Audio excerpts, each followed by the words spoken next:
Auspicia este programa. Claro, es simple.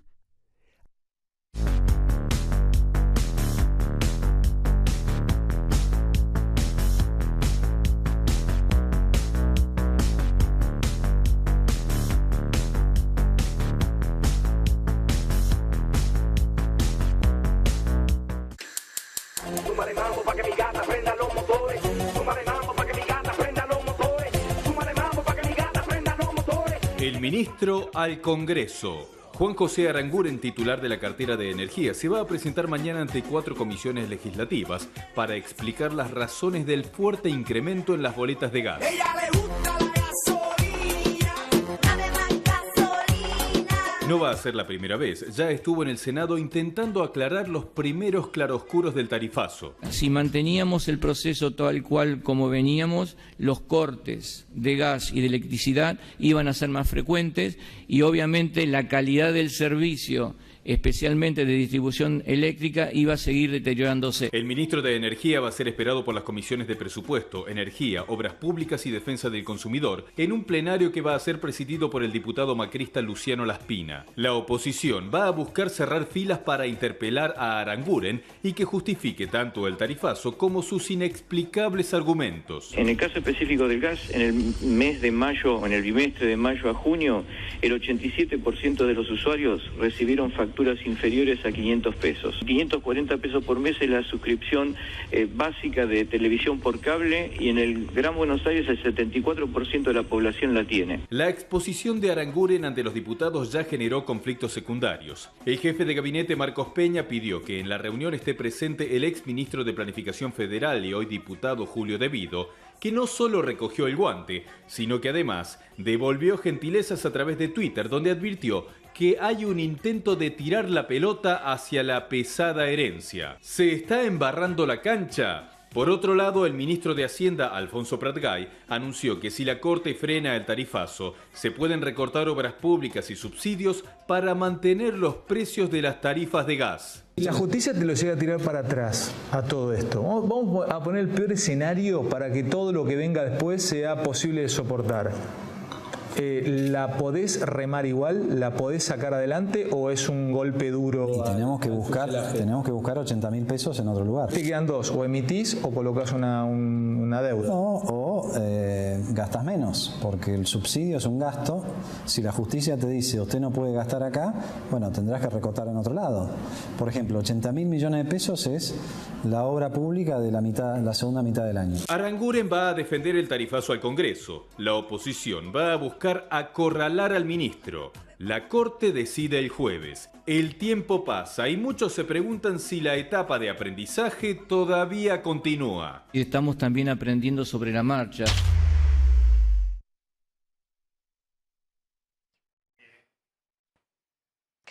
Buenas noches, bienvenidos a Tercera Posición. Mi nombre es Mariana Contartesi, Rolando Graña se ha tomado unos días, así que vamos a estar compartiendo esta hora con el debate de lo que mañana se va a plantear, pero te diría en el plano político. ¿En qué va a cambiar tu vida mañana lo que discuta Aranguren o lo que exponga Aranguren de por qué el gobierno decide aumentar las tarifas en un 400 y 500% para casas y pymes en el gas? Si en definitiva quien va a tomar la decisión es la Corte Suprema y en principio se espera que el jueves tome esa decisión.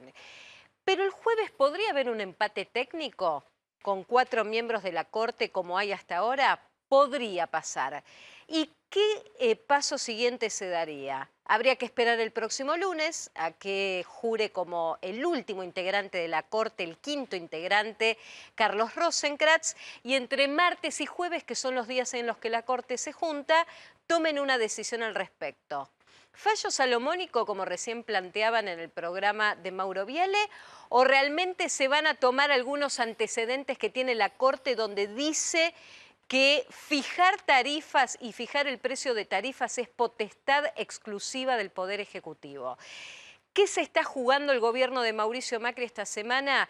La principal medida político-económica que tomó en su gobierno, que tuvo distintos, un revés judicial muy importante con el tema del gas, que lo tiene también con el de la luz y que próximamente, si hay algún tipo de ONG que de manera colectiva haga alguna presentación, podría también involucrar al servicio del agua. Está esta noche con nosotros Javier Milei, él es economista, para charlar sobre este tema, y Alejandro Garfanini, también referente de la nacional de la Tupac Amaru. Gracias, buenas noches a ambos por venir.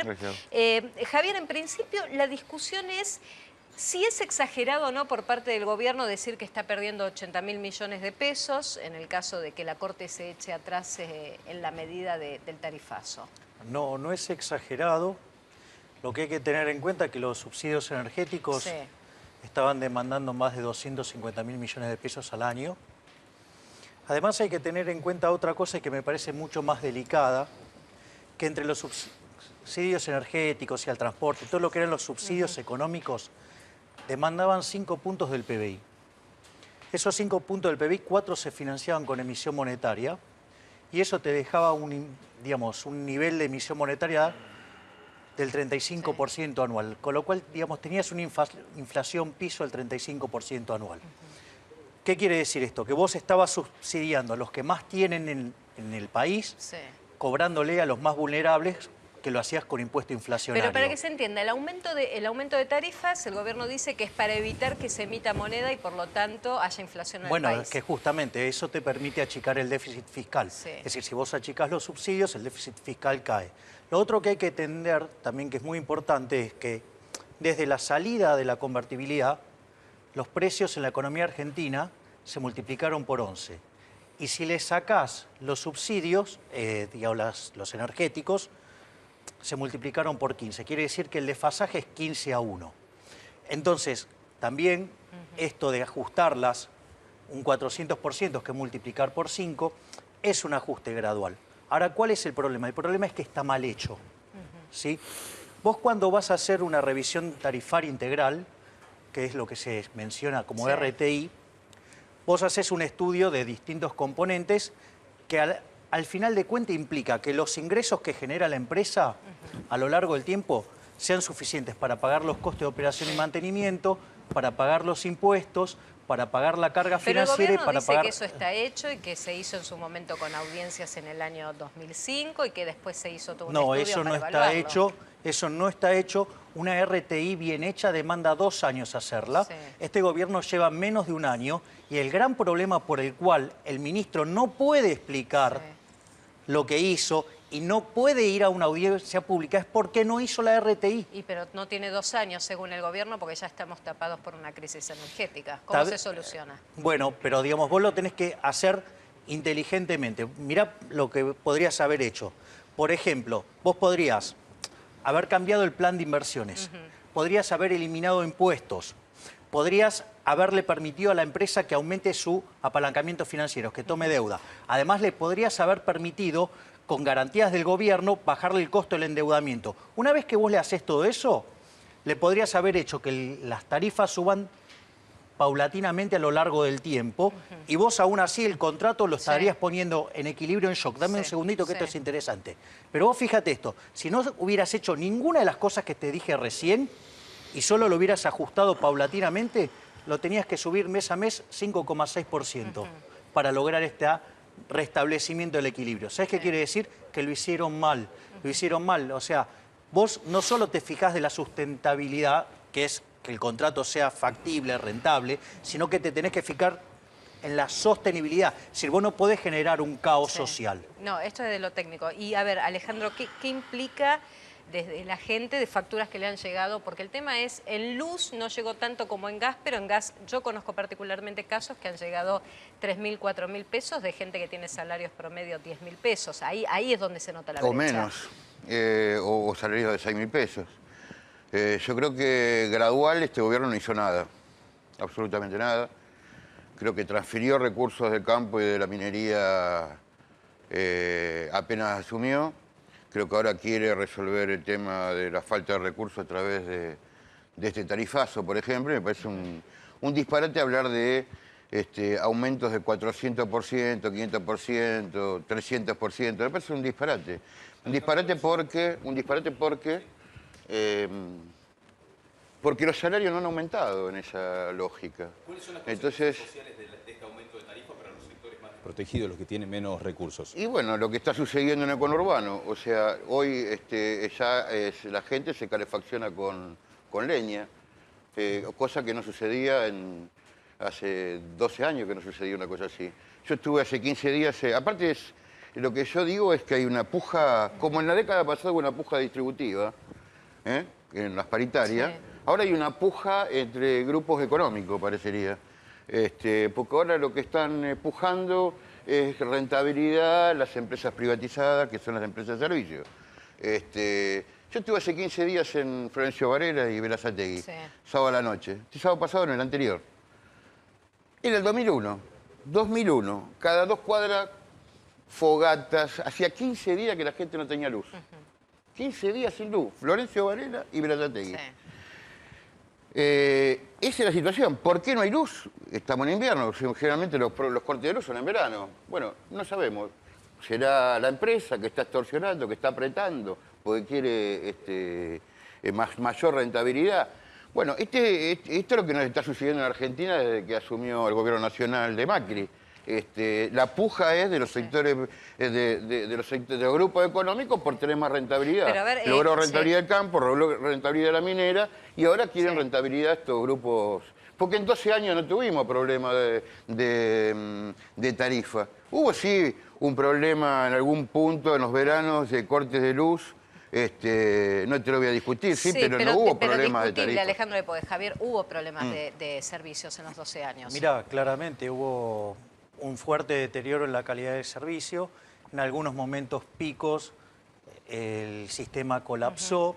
Gas nunca faltó. Y además, Nunca faltó gas. sí, lo que pasa es que Está vos bien, pero estás viendo cortaban a las industrias. claro, le cortaban las industrias, esa es la parte que no está El viendo. agua, ¿vos viste lo que comentó el agua? Sí. Bueno, yo dije que es un tema que se viene también, pero de A gas ver, cortaban digamos- a las industrias Ahora, también. Javier, porque bueno, el ministro de Hacienda lo que decía era que si no se puede lograr el tarifazo, posiblemente se recorte obra pública. Es decir, ¿puede el gobierno, es legal, tomar partidas que ya estaban asignadas a obras y quitarlas de ahí para cubrir el agujero que dejaría no cumplir con el tarifazo? Sí, lo podría hacer básicamente porque como el nivel de inflación te generó una recaudación nominal más alta que la esperada, sí puede reasignar las partidas acomodando esos números. Entonces lo que vas a tener es que lo que te va a hacer es te va a achicar lo que tenía pensado gastar en obra pública tal que pueda cumplir con la meta fiscal. O sea, esa vendría a ser la consigna. ¿Que lo puede hacer? Sí, lo puede hacer. Ahora, ¿Es legal? Porque se planteaba si era legal poder hacerlo. No, es que vos, digamos, ¿qué es lo que pasa? Esta es una herramienta que usó muy fuertemente el kirchnerismo. Mandaba números muy subestimados, entonces después te aparecían mejores números de recaudación y gastaba discrecionalmente. Acá, digamos, lo que va a pasar es tratar de acomodar las cuentas públicas con ese exceso de recaudación que tengas en función de lo que tenías presupuestado. Vendría a ser esa la lógica. Esa sería la forma bajo la cual, digamos, van a tratar de acomodar los números fiscales. Pero lo que tiene que quedar en claro es que el ajuste ha sido gradual porque 5 sobre 15 es gradual, que vos lo podrías haber hecho de otra manera, mucho más inteligente, que era 5,6%. Hay muchas familias que no piensan que es gradual, ¿eh? No, Que cuando bueno, te está vienen bien, 1.000 pesos de gas, no pensás está que es bien, gradual. ¿sabés lo En que un pasa? salario de 6.000 No, pesos, está bien. 1.000 pesos de No es gas. gradual. No, pero ¿sabés Es cuál una es? locura, No, es que, a ver... Sumarle los demás impuestos, sumarle un alquiler. No, vos aumentó el estás- transporte también. Pero a ver, transporte, digamos, bueno. la alternativa que te estoy mencionando yo, la del 5%, 5,6% mensual, ¿qué te parece? ¿Gradual o ¿Cuánto de sería? shock? ¿Gradual o de shock? Depende de cuánto sería el aumento. Porque ¿Gradual o de shock? ¿Y un aumento de 5,6% cuánto? mensual. No, 5 sería gradual. Bueno, te das cuenta, la descripción que yo te hice recién es poner en shock el contrato. Es decir, lo que habría que haber tenido inteligencia es que, ¿sabes lo que pasa? Hay un dicho que dice que cuando tu única herramienta es un martillo, te sorprenderá cómo todo se parece a un clavo. Entonces, ¿qué es lo que hizo Aranguren? Le pegó a una sola variable en un día. En realidad lo que tendría que haber hecho era tomar todos los contratos en forma integral y para eso vos tenés que tener la RTI y la RTI no la tiene. Entonces, ¿qué hicieron? Hicieron a ciegas y manotearon y lo hicieron mal. Ese es el problema. Sí. El problema es que se hizo mal. Es Está decir, bien. vos lo podrías haber hecho con este nivel de gradualidad que a vos te parece gradual, Sí. que yo te estoy poniendo el contrato en caja de shock, ¿sí?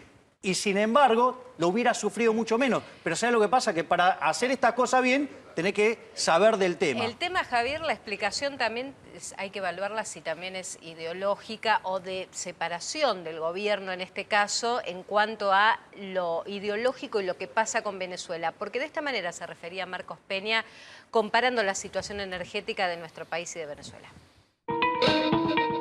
Queremos siempre transmitirle a la gente, tener la claridad de que si no hubiéramos tomado las medidas económicas que tomamos, que permiten que ya de a poco la inflación esté bajando, este mes va a estar mucho más bajo que el mes pasado y este es el primer número de inflación que va a salir en las próximas horas del segundo semestre famoso donde dijimos que iba a bajar, sino que si no remontábamos la economía y lo reorganizábamos y hacíamos este esfuerzo, probablemente nos acercábamos a lo que hoy, con el tiempo, ¿no? Lo que hoy está viviendo Venezuela, una economía que se ha ido colapsando, con enorme escasez, porque la realidad es que la realidad, aunque a veces sea dura, es mejor enfrentarla cuando todavía estás a tiempo de poder corregir las cosas. En el gas sabemos que ha sido un esfuerzo para la población, pero ya más del 80% de la población ya pagó la factura, casi el 87% tiene facturas menores a 500 pesos, más del 90% de la factura de luz son menores a 500 pesos, con lo cual ahora estamos esperando la resolución de la Corte Suprema para poder tener una previsibilidad y a partir de ahí poder seguir construyendo este sistema que, como decía, necesita ser más justo, más equilibrado y al mismo tiempo necesita desesperadamente más inversiones y más obras para que no falte, como falta hoy, o en la industria o en algunos lugares, el gas o la luz. Bueno, Marcos Peña está planteando que casi el 80% de la población le llegaron facturas menores a 500 pesos. Y Alejandro, preguntarte, ¿esto es así? ¿Llegaron así en el barrio donde estás? Todos sabemos que no.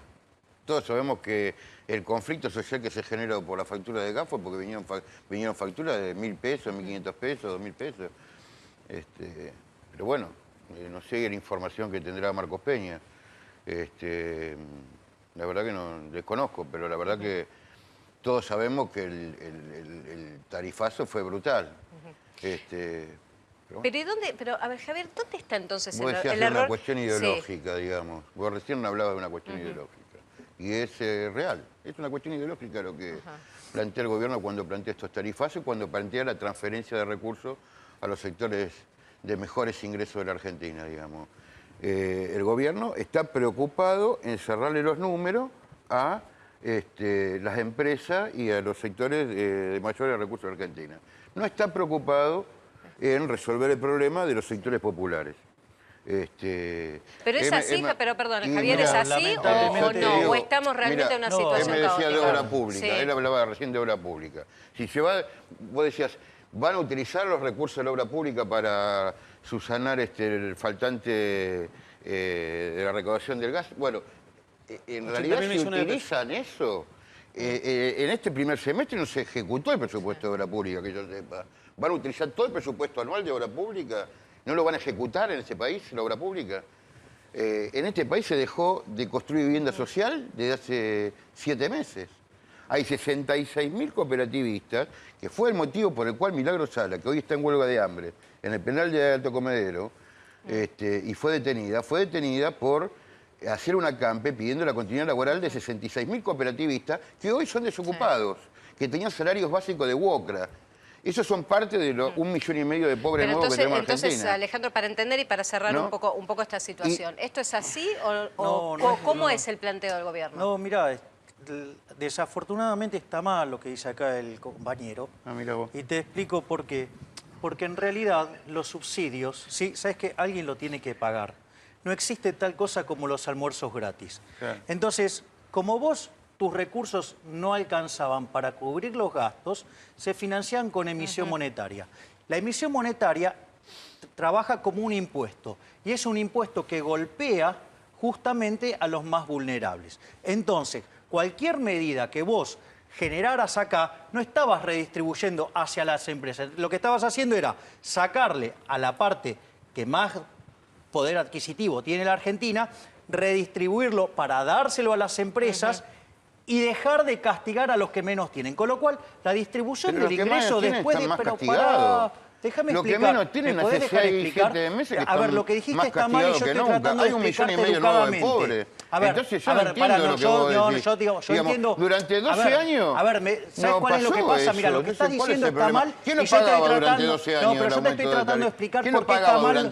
Pero te estoy explicando, digo, por qué estaba mal. Sí, te estoy explicando. A ver, entonces trata de abrir un poco la cabeza y vas a entender de qué se trata. No, yo abro la cabeza. El problema es que lo que hay que abrir es la solidaridad ¿sabés y qué? Hubo alguien que dijo, gobierno, les hablé con el corazón y me contestaron con el bolsillo y terminó en una hiper. Eso es demagogia. Eso es demagogia. ¿Sabés qué? ¿Sabés que las cosas no son gratis y alguien las tiene que pagar? Entonces te estoy explicando cómo se pagaban. Y sabés que no, sí, la tiene que los sectores populares no lo tienen que pagar. A ver, lo tiene que pagar. No, pará, no. Los sectores populares. Bueno, es que justamente para que no lo paguen los sectores populares se ataca a la tasa de inflación, ¿sí? Entonces, Javier, más allá de la tasa de inflación, ¿no se podría aumentar algunos impuestos a los sectores que más dinero tienen? Más impuestos. A los sectores que más dinero tienen, te estoy 53% planteando. del PBI son impuestos.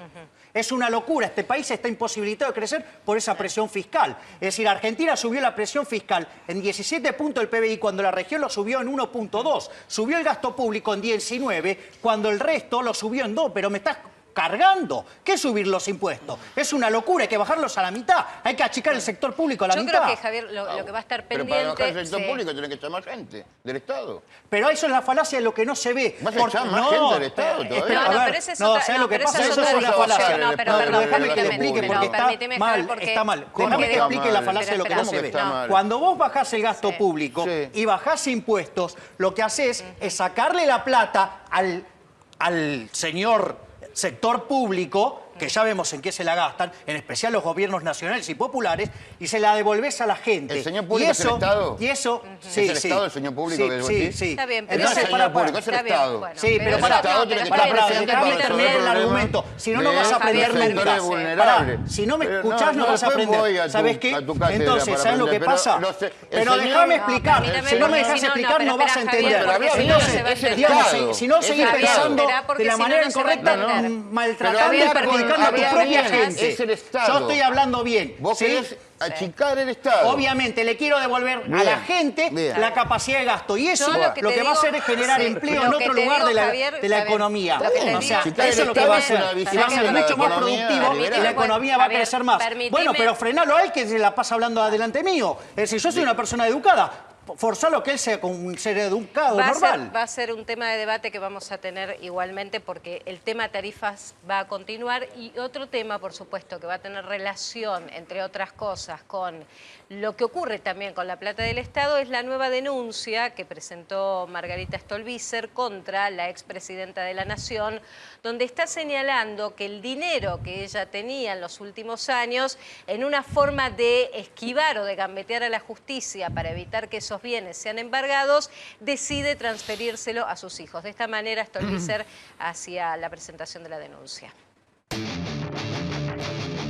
El problema de la familia Kirchner es que no le cierra ni siquiera el blanco. Una de las tantas denuncias que esta señora propala contra mí y contra mi familia con información absolutamente falsa. ¿Cómo alcanzaron a juntar semejante montaña de dólares con un sueldo de funcionario público de la señora Kirchner? Yo antes de que Néstor fuera siquiera intendente, nosotros teníamos más de 20 propiedades, nada sofisticado, nada raro, nada extraño. Alquilar inmuebles, obtener una renta de los inmuebles, administrarlos. López era el coimero, el valijero, el que pedía, pero pedía a nombre de la señora. Tienen una causa ya, ustedes saben que hay una causa en la FIP por tráfico de información, porque fijaban información para efectivizar luego denuncias. Dije que había caja y había caja, dije que había millones de dólares y había, dije que estaban a nombre de Florencia Kirchner y estaban, dije que había movimiento movimientos extraños en las cuentas y había movimientos extraños en las cuentas. La diputada Stolbizer, que me parece que además de mala es burra, no entiende. Es posible que yo sepa menos cosas de las que debería saber y tal vez eso le haga sentir a la señora de Kirchner que puede decirme burra. Si a la maldad se le suma la ignorancia, el cóctel es peligroso y malo. Y yo acepto lo que ella quiera pensar de mí y me encantaría saber más cosas de las que sé. Lo que estoy segura es que no me quedo con lo ajeno. Bueno, estaba con nosotros también esta noche José Ferrari. Gracias, José. Buenas noches, ¿cómo estás? Bueno, a ver, la denuncia es por ocultamiento de los bienes de la expresidenta. Lo que dice Margarita Stolbizer, hablando mal y pronto, es que quiso gambetear a la justicia, Cristina Kirchner, para, entre otras cosas, evitar la inhibición. Tenía una inhibición total de bienes y los plazos fijos pasarlos a dólares y terminaron en la caja en dólares de Florencia Kirchner, de la caja de seguridad. Claramente no es la única persona que ha hecho, sino fíjate que el patrimonio de Báez también ha estado en cabeza de sus hijos y fíjate que más o menos van incorporando a sus hijos al patrimonio o el patrimonio a sus hijos. Cristina podía haber resuelto esto fácilmente. Hubiera puesto una propiedad en garantía por el embargo y no le hubieran dictado la inhibición general de bienes. Cuando dice no tengo nada, obviamente te hace una inhibición general. Si ¿Pero qué quiso? ¿Redoblarle la apuesta a Bonadío al decir yo no tengo los bienes para embargarlos? Y claramente hay una batalla de egos. Se están investigando una causa judicial en la cual es difícil, en la causa de dólar a futuro, realmente no termino de comprender la imputación y el procesamiento. Creo que en el juicio oral no va a pasar de ahí. Son decisiones políticas que están fuera de la... Son decisiones económicas que se judicializaron que se judicializaron y yo creo que no es bueno que los actos de gobierno sean revisados por la justicia, personalmente yo te digo. Sí. Ahora después, con respecto a Otesur y demás cuestiones, creo que es más compleja la situación, donde claramente Stolbizer hace una denuncia que podía haber actuado de oficio los fiscales, porque viste, parece que la mala de la película fuera Stolbizer y claramente te dicen, mire, yo tengo el conocimiento de este delito, cuento con esta información. Señor juez o señor fiscal, usted investigue. ¿Y por qué los fiscales no actúan si lo pueden hacer de oficio y ven la misma maniobra que la información que recibe Stolbizer? ¿Vos querés que mañana me putenen como Aropi? Sí, porque son vagos. Hacete porque son vagos. Porque son vagos. No les gusta trabajar, les gusta pasear por el mundo, florarse con señoritas imponentes, gastar los dineros que están asignados a las causas en gastos particulares, pero en definitiva no les gusta trabajar. José Luis, lo que hizo Cristina de pasarle la plata que ella tenía en efectivo a las cajas de seguridad de Florencia, ¿eso puede configurarse como un delito, como plantea Margarita Stolbizer, un delito de insolvencia ante un posible embargo que le podía hacer Bonadío? Mirá, primero tendría que tener la certeza de que en persona llevaron esa plata que es de Cristina, física, esos 4 millones, los 5, lo que fuera, y lo pusieron en la caja de Florencia. Me cuesta creerlo. Es lo mismo que decirte, pero Florencia no tenía esa plata. ¿Qué delito cometió López tirando la plata? Si no la usó para nada. Un pelotudicidio, nada más que eso. No hay otro delito. Si no lo usó para nada. Espera, José, porque en el caso de López, la principal imputación es que tiene en su poder 9 millones de dólares, pero en la declaración jurada no tiene un solo dólar declarado. Pero en el peor de los casos tendrá que explicar pero no. Pero él dice la plata no es mía, pero nunca termina de decir es de la política en general. Pero lo que te quiero decir es que es difícil tipificar un sujeto que por arriba de una reja tira plata. Igual no es tirar la plata. Le encontraron casi 10 millones de dólares. Sí. Seguramente pero no lo puede justificar. En esos volúmenes es difícil de explicar el origen de esa guita. Bueno, pero él no tenía declarado ningún dólar. Entonces tiene que explicar de dónde sacó la plata si no tiene otra actividad. Mirá, entonces tiene que decir de dónde sacó la plata. Podía haber pasado por la casa de una señora acaudalada y tuvo un romance con ella y le dio la plata. Sí, podría haber dicho eso. Lo que dijo hasta ahora es que plata del... pero en tal caso la simple tenencia de plata no significa delito. No, pero vos tenés que justificar, aunque haya sido una donación o que vos me la regalaste, que tiene que estar, porque si no el caso de Michetti... en el casino no hay origen, pero entonces yo te digo, el caso de Michetti, por ejemplo, Gabriela Michetti, que le roban $50.000 y dice, esta plata me la regaló mi pareja porque esa plata iba para un posgrado de mi hijo y nunca está declarada en ningún lado. Bueno, por eso tendrás que justificar dónde tenía los $50.000 y así sucesivamente. Si es que realmente le robaron la plata o nos están contando una historia. Porque, viste, en la justicia hay una causa en el expediente y otra causa en los medios, donde claramente nos cuenta una historia que después difícilmente, fíjate en las causas que vinculan a funcionarios públicos, la cantidad de años que duran, mientras que si es un negrito que se roba un kiosco, le dan 10 años en 10 minutos. Hola, José Luis. En esta pelea de Stolbizer con la expresidenta, ¿notás algo particular, algo de una pelea entre ellas dos, más que porque, qué sé yo me preguntaba por Stolbizer, ¿cuáles son los otros proyectos que está presentando? ¿En qué otras causas está trabajando? ¿Cuál es su actividad en el Congreso? ¿O si es solo su dedicación es judicializar los actos de Cristina y bueno, y tratar de llevarla a juicio? Vuelvo a decirte, creo que primero no hay que meterse en pelea entre mujeres, porque termina mal si te metes en el medio. Era igual que la de hombres. Los hombres son más directos. Mira, acá recién claramente tuviste un enfrentamiento entre un sector de la economía ortodoxo y un sector popular. No soy ortodoxo, soy libertario, que es otra cosa. Bueno, entonces claramente puede terminar de dos maneras. O terminan las trompadas o se van a la esquina a tomar un vinito. Hay dos posibilidades. Claramente me inclino por la segunda y se van a poner de acuerdo. Pelea de mujeres es más complicada. Claramente Stolbizer está tomando el rol que tendría que tomar los fiscales. Todos estos años los fiscales estuvieron mirando haciendo la plancha. Ahora resulta que se despertaron todos, ven todo, porque ahora le entran a Devido, le entran a López, le entran a Cristina. Claramente tenían que haberlo hecho antes para que tenga alguna efectividad judicial. Ahora, quien entró también en escena es Gregorio Dalbón, el abogado que eligió Cristina Kirchner, puntualmente para que esté interviniendo en las causas de las no mediaciones y que van a juicio tanto contra Stolbizer, contra el periodista Eduardo Feynman, pero ahora Dalbón se transformó en el defensor kirchnerista número 1. Hay algo que se llama injuria contumeliosa, que es la real malicia, que significa que no el artículo 68 de la Constitución Nacional podría dejarla a Stolbizer con una posibilidad de ir y demandar ante quien sea cualquier tipo de denuncia y difamar. Porque con ese criterio cualquier legislador podría ir insultando por la vida, difamando por la vida y sacando la carta del 68 de la Constitución Nacional. Lo que dice Stolbizer evidentemente es un desconocimiento de lo que es el derecho constitucional y lamentablemente, bueno, estamos ante una persona que desconoce la ley, desconoce el sistema jurídico. De hecho, si se toman el trabajo, yo ya lo dije, de ver sus denuncias, y ahora vieron lo que dijo Carrió, me parece que esto es importantísimo. Carrió dijo que Stolbizer hizo la denuncia con ayuda de Bonadío y del diario Clarín. Me parece que esto es la tapa del diario de mañana, aunque no le guste la tapa a Manieto, ¿no?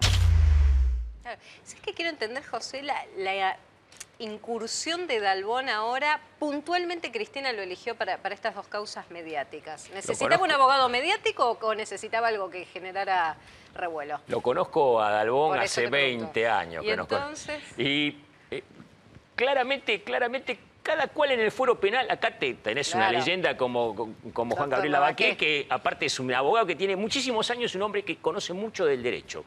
Y cada cual tenemos un perfil.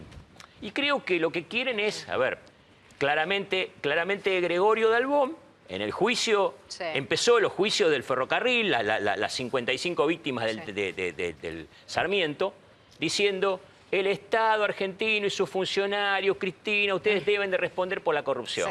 Ahora resulta que en el juicio lo echaron por inconducta y claramente no acusó. No, apuntó al Motorman como único responsable. Y el hilo siempre se corta por lo más delgado, ¿viste? Me parece que claramente, bueno, es un perfil que tiene Dalbón, es un perfil netamente confrontativo, donde claramente yo creo que la mediación está citada por algo, está citada para que las partes se sienten y traten de acordar. Pero nunca hubo intenciones de que haya mediación. Bueno, siempre dijo vamos a juicio y le vamos a pedir a Stolbizer y a Feynman y a Eduardo Feynman que pongan plata que después donarán. Ahora la culpa la tienen los periodistas. Los periodistas no hacen más que retratar una pequeña porción de la realidad. No la los políticos tienen el mismo fantasma, que los medios de comunicación construyen la realidad. Esto es mentira. Pero también, una pequeña porción. José Luis, pero lo que se planteaba también en ese momento, lo que un poco denunciaba Cristina, era que los periodistas, no sé, por ejemplo Feynman, que salía con una serie de información que es muy delicada. ¿Dónde estuvo?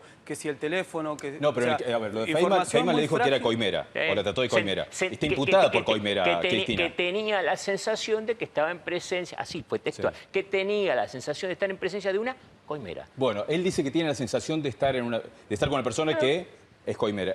Cristina está imputada por coimera en la causa de los sauces. No está muy alejado ni de las causas judiciales ni de las acusaciones contra Cristina. No, pero claramente los políticos se ponen mal cuando tienen que rendir cuenta de... Porque claramente, a ver... No, pero yo lo que voy, José, uno tiene que rendir cuenta de cómo ha crecido patrimonialmente. Y para eso están los jueces. Y vos tenés que decir, mire, yo trabajé de esto, yo trabajo de abogado, gano más, gano menos, me va mejor, me va peor. Sí. Pero, a ver, tenés que tener una... No, a ver, yo estoy acostumbrado a ver peronistas pobres, no peronistas que son dignatarios de los reyes, ¿viste? Viven como reyes, con canilla de oro. Yo no estoy acostumbrado a eso. Bueno, y son funcionarios públicos, eso es un delito. Bueno, Cristina Kirchner en un rol donde de mediación no mediación quiere ir a juicio, o van a juicio con, entre otras cosas, Margarita Stolbizer y Eduardo Feynman. Pero hay otras presentaciones que va a tener que tener Cristina Kirchner frente a la justicia, pero esta vez en calidad de testigo, porque fue citada por la justicia para ratificar o rectificar lo que le dijo en su momento a Zulema Yoma sobre que la muerte de Carlitos Jr. se trató de un tercer atentado en Argentina. ¿Qué homenaje le puede rendir este presidente a su hijo?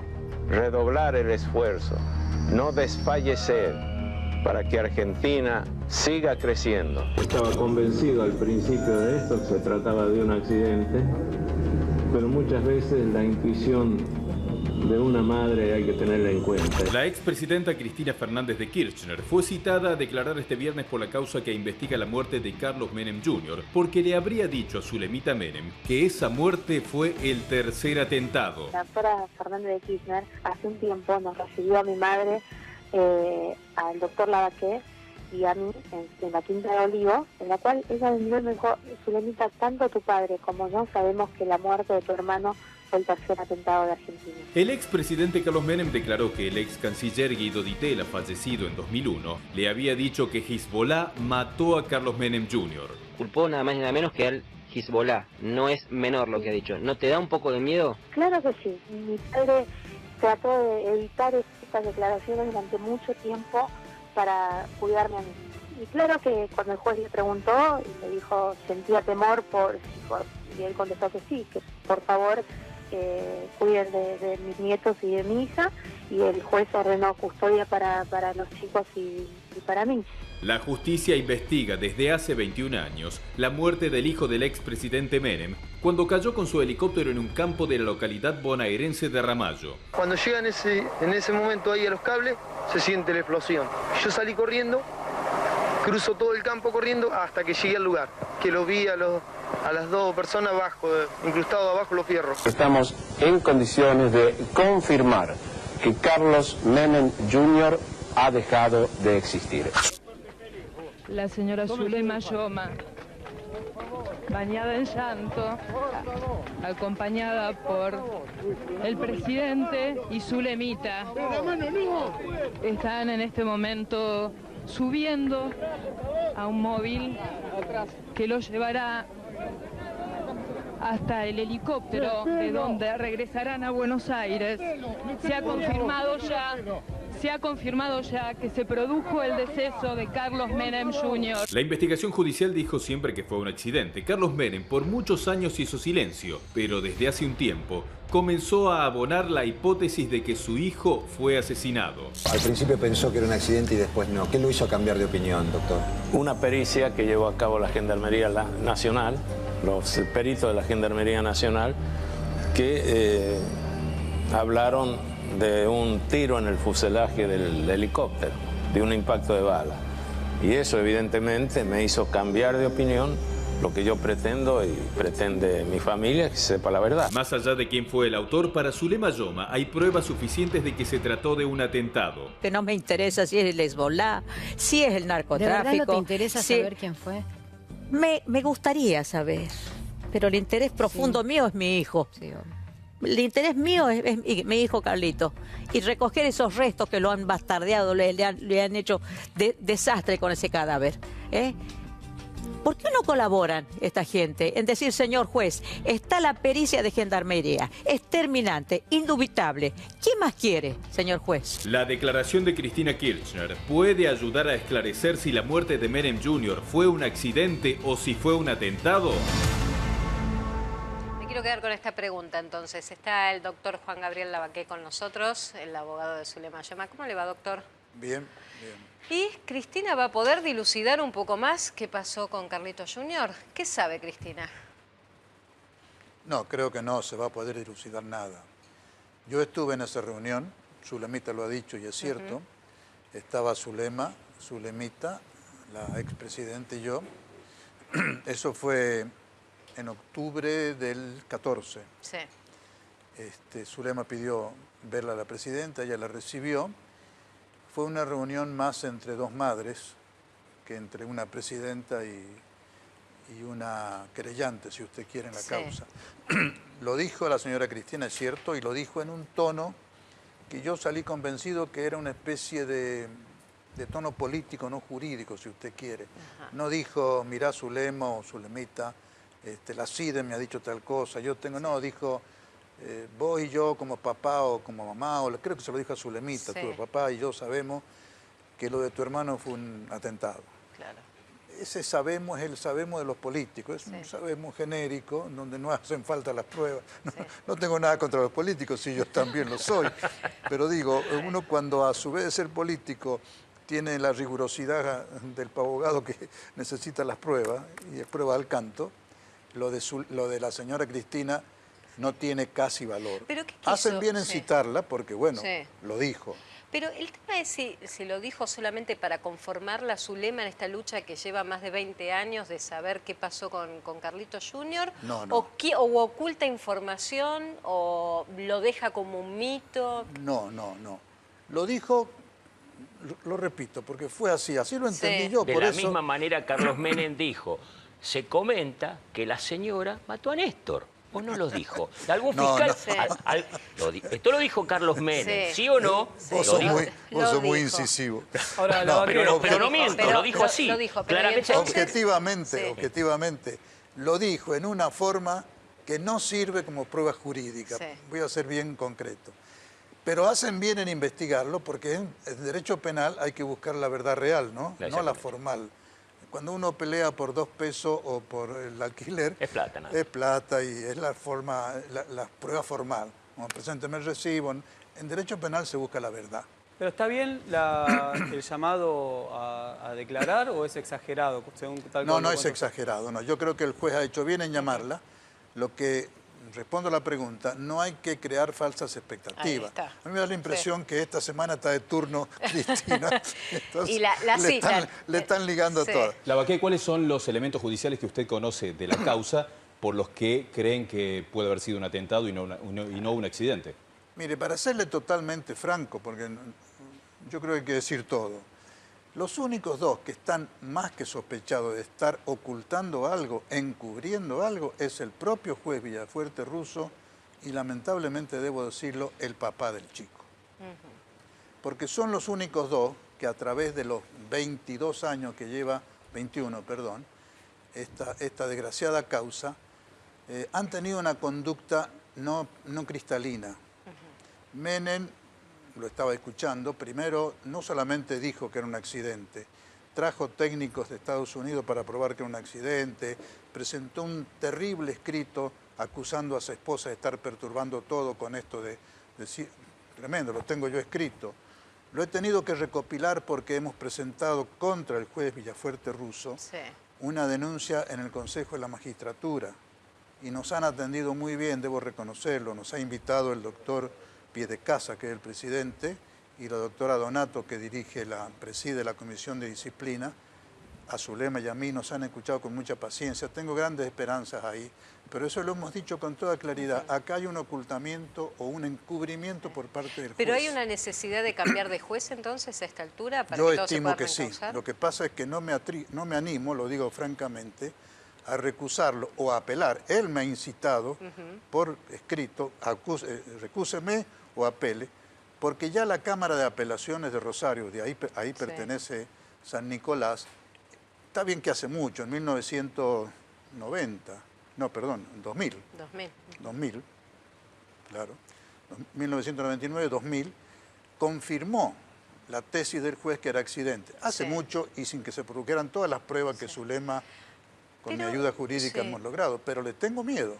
Entre los jueces se cubre mucho. Ahora, doctor, pero yo lo que quiero entender es, hace poco tiempo Carlos Menem presentó un escrito. Cuando se acuerda fueron ahí al Senado a tomarle declaración y él finalmente en ese escrito lo que dice es que le termina contando el canciller Ditela que los servicios de inteligencia le dicen a su canciller que fue el Hezbollah y que por lo tanto se trató de un atentado. O sea, ¿nunca Menem con esa data pidió información calificada a los servicios de inteligencia que quede archivada y se puede usar en la causa entonces? Usted sabe ¿O es un que verso de Carlos Menem? No me atrevo a decir verso, pero Sí. También era el juez Villasuerte Russo ha hecho muy bien también. Mire, yo lo critico mucho y estoy diciendo que encubre, pero en algunas cosas está actuando bien. Cuando Menem dijo eso, inmediatamente mandó oficio a las embajadas de Norteamérica, de Israel, de Francia, de Alemania, qué sé yo, como a 10 embajadas, a la CIDE, a los servicios de inteligencia de la Marina, de la Prefectura, no de la Marina, no de la Prefectura, perdón, de la Policía Federal, de la Gendarmería, creo que dije ya CIDE, bueno, ahora AFI. Todos contestaron que nunca Menem dijo nada, ni le ordenó nada, ni recibieron informe. Yo creo que es un, bueno, creo no falto al secreto profesional si relato cómo surgió ese pretexto de Menem de que el canciller Ditela. Y lo digo porque ya se ha difundido por otras vías, incluso Zulema, y me refiero al secreto profesional porque yo era en ese momento apoderado de los dos, cuando asistí a la reunión en la casa de Menem, donde se decidió junto con los doctores Baldi, Pedro Baldi y Luis Daer, en presencia de Zulemita incluso, y de su pareja, qué es lo que se le iba a contestar al juez de este tema. Él había dicho por escrito que él sabía quién se lo mató. Y el juez le preguntaba, ¿y cómo lo supo? Claro. Y entonces no se sabía qué hacer. Baldi lo recriminó por haber dicho eso por escrito, pero ¿cómo se te ocurre decir que sabés? ¿Qué vas a decir ahora? Y no sé, dijo Menem. Entonces Baldi le dijo, bueno, a ver, digamos que Ditela, total, ya murió, te dijo, textual. Bueno, entonces que los yo haya dicho verso no está alejado. También hay que ver que la relación de Carlos Menem ahora con Zulema no es la misma que al momento hubo todo un mar de problemas conyugales que creo que a la larga... pero no era determinante pero que también influye... Desgraciadamente esa declaración falsa, mentirosa, de que fue el Hezbollah, de que se lo dijo Ditela, Zulema lo supo y por eso es que se ha difundido. Y está muy contrariada porque ella sabe que son mentiras. ¿Que hay alguna pericia que a usted lo haga creer que fue un atentado? Hay dos pericias, hay muchas pericias, pero dos fundamentales. Ahí lo dice Menem. La pericia de Gendarmería es del 97-98, fin del 97, principio del 98, pedida por el juez, de un material que el juez rescata de manos privadas, es decir, sabe que estaban en manos privadas, se le entrega a Gendarmería pensando que no habían balas. Gendarmería determina que hay balas, le dan el informe y entonces dice, no, pero esta pericia no sirve porque estuvo en manos privadas. Pero si él lo sabía. Entonces Zulema hace un estudio privado, hacer un estudio privado, que demuestran que esas balas, esos orificios de balas, ya estaban cuando la Fuerza Aérea peritó el material recién caído el helicóptero. Entonces, son las mismas. No importa que hayan estado en ese caso en manos privadas porque ya estaban en el helicóptero cuando caía el helicóptero. Pero el juez le niega validez a esta segunda pericia diciendo que fue privada, pero él no la pide oficialmente. Claro. Son muchas agachadas de este juez. Ahí es donde él dice que fue un accidente. ¿Qué es lo que hicimos nosotros cuando tomamos el caso con Zulema? Le pedimos al juez que aquella pericia de comparación de imágenes que no quiso pedir oficialmente en el año 98, la pidiera ahí, que era el año 2010. La pide. Y desde entonces viene, perdónenme el término, mañoseando para no reconocer que esta nueva pericia, hecha en Tucumán con dos peritos oficiales, dos de parte, también demostró que los orificios ya estaban recién caído el helicóptero. Y aún así se niega. ¿Qué es lo que ha hecho ahora? Dice, bueno, antes de decidir, tengo que ver esas balas. A mí me extrañó, ¿para qué las tiene que ver si él no es perito? El perito de Gendarmería dijo, son balas. Vamos a Gendarmería y ¿qué resulta? Que las balas se han perdido. Claro. Entonces, mientras no aparezcan las balas no puedo... no hay pero hizo algo peor. Gendarmería, CITEF en realidad, para lavarse las manos dijo, no están las balas porque se las entregamos al abogado y al perito de Zulema. pero le dice, señor juez, esto es una incongruencia. ¿Cómo le van a entregar sin recibo? Si era materia vinculada a la ¿Y qué es lo causa? que hace el juez? En lugar de decir, venga el recibo de Fuerza Aérea, digo de Gendarmería, la conmina por 72 horas improrrogable a Zulema a que entregue las balas. Claro. Pero es una cosa increíble. No, por eso, lo que doctor está Lava, haciendo. que todas irregularidades que todavía tienen sin respuestas el caso. Gracias por haber venido esta noche. Al contrario. Ha sido muy amable. Lo que sorprendió también en los últimos días fue conocer que quisieron atentar contra la vida del intendente de Basavilbaso, en la provincia de Entre Ríos, quien está con nosotros esta noche, que es Marcelo Hein. Marcelo, gracias por estar. Bienvenido. Gustavo. Sorprende, sobre todo por la forma en la que aparentemente iban a atentar contra su vida. ¿Cómo fue toda la situación en la que se entera de estas circunstancias? No, el contexto es atentar contra la casa, o sea, que aparentemente querían tirotear mi casa. La causa consta así en la denuncia. Había un plan como para atacar la casa del intendente. Una persona se presenta de manera espontánea en la policía y dice haber estado en una conversación se estaba planeando atentar contra la casa del intendente. Y bueno, de ahí se arma todo un operativo y bueno, llegamos a esto, que ya hay allanamiento, hay teléfonos secuestrados. El ministro de Gobierno, Mauro Uribarri, me llama el martes de la mañana para informarme que evidentemente había una persona que se había presentado y bueno, había un plan en marcha. Una especie de arrepentido. ¿Estaba Sí, involucrado? Digamos, estaba involucrado, no sería arrepentido porque todavía no había sido cometido el hecho. Era un testigo circunstancial de la reunión esa en la cual se estaba gestando. ¿Usted lo conocía a él y a estas personas? Conozco las personas que están involucradas, conozco a dos. Sí, ¿quiénes son? Y son personas conozco 2 personas de Basavilbaso. Sí. Evidentemente no están trabajando solo. Hoy la justicia no descarta ninguna hipótesis. Sí. Hoy por hoy tenemos aristas abiertas, que son unos cuantos. Estamos investigando obra pública desde allá por enero. O sea, ¿cree que viene por ahí? No, no se descarta ninguna hipótesis. Yo no puedo aseverar ni afirmar, pero no se descarta nada. Evidentemente rompió con la tranquilidad de una ciudad de 11.000 habitantes.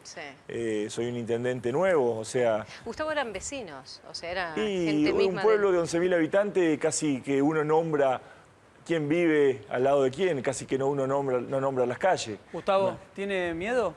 No, miedo no. Esto uno se va templando en esto, o sea, sabe que no va a ser fácil gobernar de diferente. Creo que hay mucha gente con mañas, evidentemente hay cuestiones que hay que aclarar, pero uno va a redoblar la apuesta. ¿Cuáles son las irregularidades que usted denunció y por las que cree que podrían querer atacarlo? Yo creo que hay un abanico de cosas, pero evidentemente, más que nada, nosotros tuvimos graves problemas con la obra pública. Yo no puedo atar esto a la causa de la obra pública, pero la vida, o sea, uno como intendente va generando amor y odio y sinceramente, bueno, estamos en una etapa de proceso de investigación. Claro. Gustavo, gracias por estar con nosotros esta noche. Bueno, y que siga la investigación para dar con todos. Esperemos que así sea. Que esté íntegro, que es lo más Esperemos que así importante. sea. Muchas gracias. Y hasta aquí llegamos con Tercera Posición. Mañana nos reencontramos a las 10 de la noche.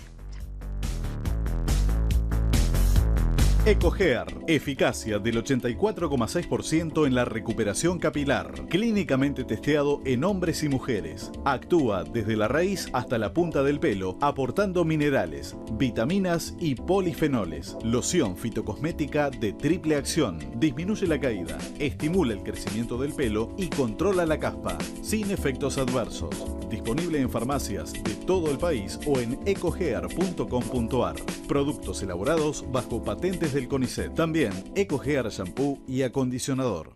A nuestra provincia, la que hacemos entre todos, llegaron las obras. Las obras que confirman que sí, se puede vivir mejor. Sigamos haciendo entre todos, porque entre todos podemos más.